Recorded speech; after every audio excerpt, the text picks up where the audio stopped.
Well, the Rural Rebellion project, it's a project that I'm doing basically in my hometown area of Sauerland, which is basically a community project, very much bottom-up, that we did together with local people, with my friends, with my family. And it's basically a rebellion against the reduction of people to the role of passive consumers. We want to make people active again. We want to make them able to shape their own environment actively.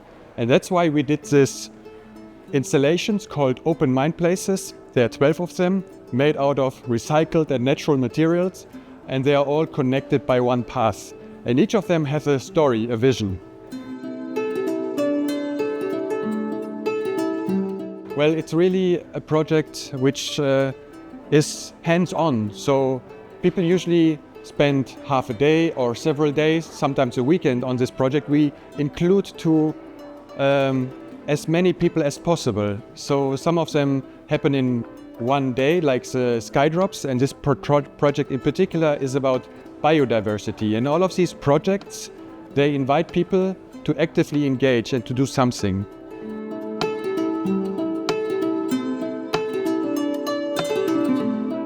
Exactly. So for us, it's really important that projects are not just like coming from top down, so people just have to use it or maybe consume them. And who knows, maybe if they don't have enough money or they can't afford, they are just excluded. So we want to make sure that people are really engaged bottom up and that they are kind of co-authors.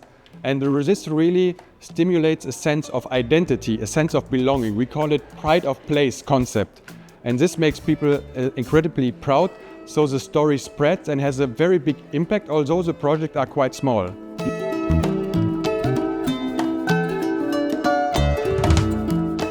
It's not a rebellion like going on the streets and fight with arms or weapons or anything like this. No, not at all. It's really a rebellion against the current system, which reduces people to just consumers. We want to make people active again, because in the last 30 years of, let's call it hyper-capitalism, people were more and more excluded from shaping their own built environment.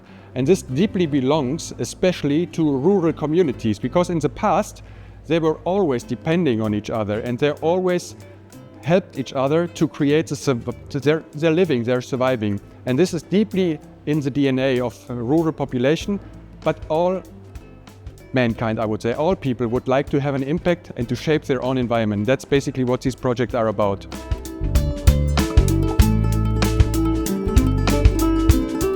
We have quite a few projects in China, and when I said it's about the rural perspective, it doesn't mean that we don't build in the urban areas, but we have a rural perspective.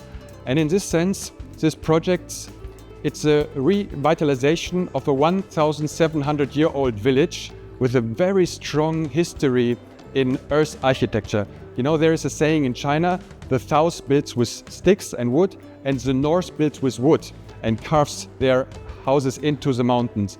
And this beautiful mountain village, it's unfortunately abandoned since 50 years. Now we're going to revitalize. We not only revitalize it for people to come back, to have a residence there, but also as a research center, but a hands-on research center. So everyone can join, especially students and architects, but everyone else who's interested in sustainable architecture made out of earth.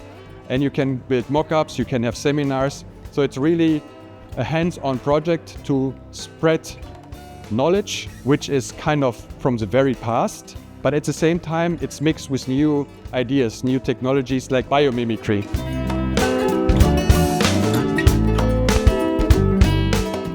It's really about the people. It's about engaging people and treating architecture not as something elite by certain people who shape the environment. No, engage everyone and you're gonna have very good results.